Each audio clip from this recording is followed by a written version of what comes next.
প্লাবন চলতেছে। 40 দিন নূহ আলাইহিস সালাম পানির উপরে ভাসতে লাগলেন। ভেসে ভেসে 40 দিন পরে জুদ পর্বতে যখন তিনি পদার্পণ করলেন, সেই দিনটাই ছিল আশুরার 10 তারিখ। প্রশ্ন, নূহ আলাইহিস সালাম কি দিলেন না পেলেন? বুঝেন নাই? নূহ আলাইহিস সালাম কি দিলেন না পেলেন? পেলেন। আল্লাহ ওনাকে দিল। তো আশুরার 10 তারিখে আল্লাহ নূহ আলাইহিস সালামকে দিলেন, আর এই আশুরার 10 তারিখে আমাদের নবী থেকে আল্লাহ নিলেন। এই কথা বলেন, জোরে বলেন। রহস্য আছে? আছে। এই ওলিদের কাছে না আসলে রহস্য বুঝতেন না। এই ওলিরা এসেছিলেন বিধায় আপনাদেরকে সোহাদায়ে কারবালার মোহাব্বত দিয়ে, ইশকে রাসূল দিয়ে আপনাদেরকে বসিয়ে দিয়েছে। ওলি বিদ্বেষী বাংলাদেশে হাজার হাজার লাখে লাখে আছে, আজকে ওদের এই দিনের কথা মনেই নাই। আমাকে দেখান, আমাকে দেখান ওলি বিদ্বেষীদের অন্তরে সোহাদা কারবালা নাই। ওলি বিদ্বেষীদের অন্তরে আহলে বাইত রাসূলের মোহাব্বত নেই।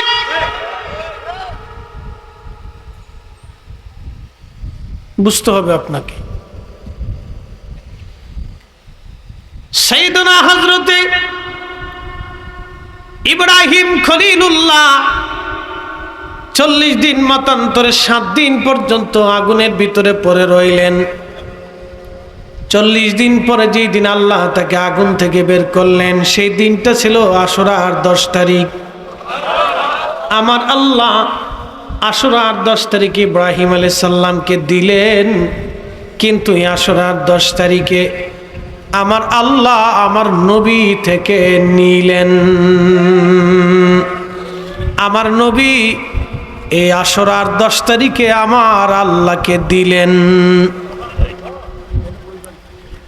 সাইয়েদনা হযরত ইউনূস 40 দিন মতান্তরে 7 দিন মাছের পেটের মধ্যে রইলেন। আশুরার 10 তারিখে আমার আল্লাহ ইউনূস আলাইহিস সালাতু ওয়াস সালামকে মাছের পেট থেকে আমার আল্লাহ বের করে আনলেন। আমার আল্লাহ সাইয়েদনা ইউনূস আলাইহিস সালামকে আশুরার 10 তারিখে দিলেন, আর আমার নবী আশুরার 10 তারিখে আমার আল্লাহকে দিলেন।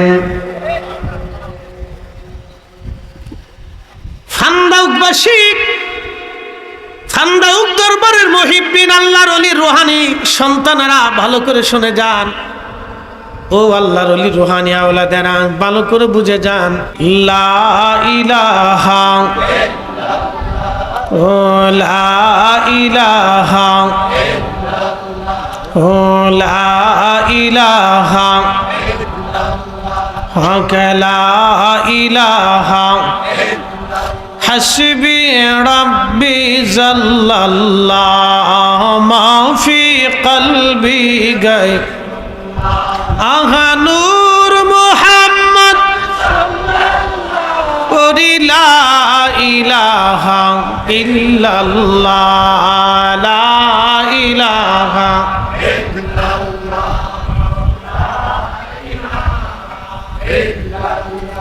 লা ইলাহা ইল্লাল্লাহু মুহাম্মাদুর রাসূলুল্লাহ সাল্লাল্লাহু আলাইহি ওয়াসাল্লাম। মনিবের দরবারে শুকরিয়া করি, যিনি শাহরুল্লাহিল মুহররম আশুরার এই রজনীতে ঐতিহ্যবাহী ফান্দক দরবার শরীফে আওলাদ রাসূল মরহুম হুজুর কেবলার প্রতিষ্ঠিত এই সুন্দর বাগানে আজকের মুহররম সোহাদায়ে কারবালা মাহফিলে আল্লাহ বিভিন্ন স্থান স্থাপনা থেকে, ব্যবসা বাণিজ্য থেকে, বাড়িঘর থেকে জুদা করে, আলাদা করে আল্লাহ তার বেহেশতের বাগানের জন্য পছন্দ করলেন।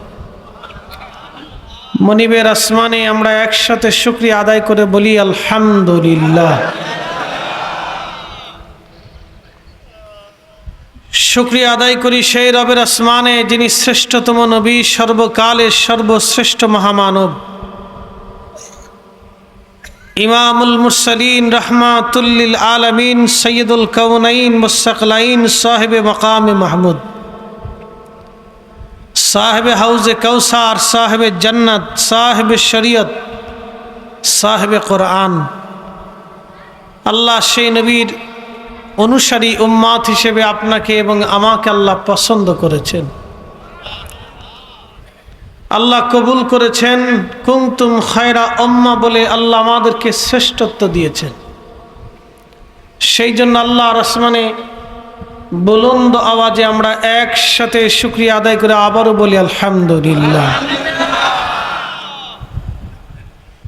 পৃথিবীতে অনেক ঘটনা আল্লাহ জমিনে ঘটেছে, নবীদের জীবনে অনেক ঘটনা ঘটেছে, প্রত্যেকটা ঘটনার রহস্য আছে। পৃথিবীতে যা হয় সেটা আল্লাহর রহস্য। আগামী মুহূর্তের জন্য আপনার আমার জীবনে কি আছে আমরা কেউ জানি না।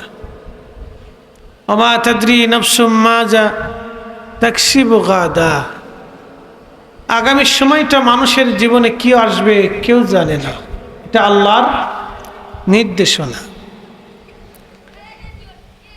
আগামীতে কি ঘটনা ঘটবে আমরা জানি না, কিন্তু আমাদের প্রিয় রাসূল অতীতে কি ঘটেছিল এবং আগামীতে কি ঘটবে তাহা নবীজি বর্ণনা করে গেছেন।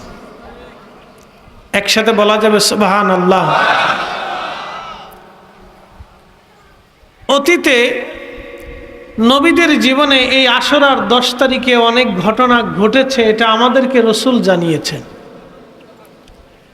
ভবিষ্যতে এই 10ই মুহররমে কারবালার ঘটনা ঘটবে, এটাও নবী জানিয়েছেন। রহস্য আছে না? একসাথে বলেন আছে না? বুঝাই। আমাদের দেশে এক শ্রেণী, তাদের বক্তব্য হলো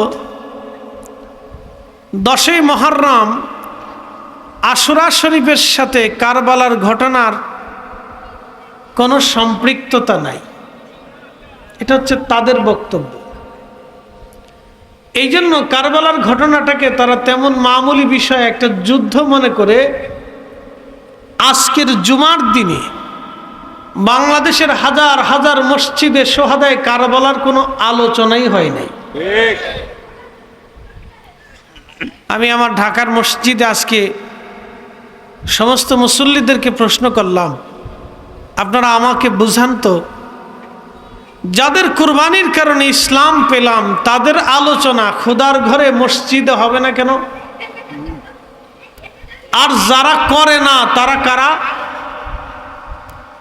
প্রশ্ন আছে না? প্রশ্ন আছে না? যারা আলোচনা করে না তারা কারা? তারা কি বুঝাইতে চায়? হুসাইনকে দিয়ে ইসলাম আছে? হুসাইনকে ছাড়া ইসলাম আছে?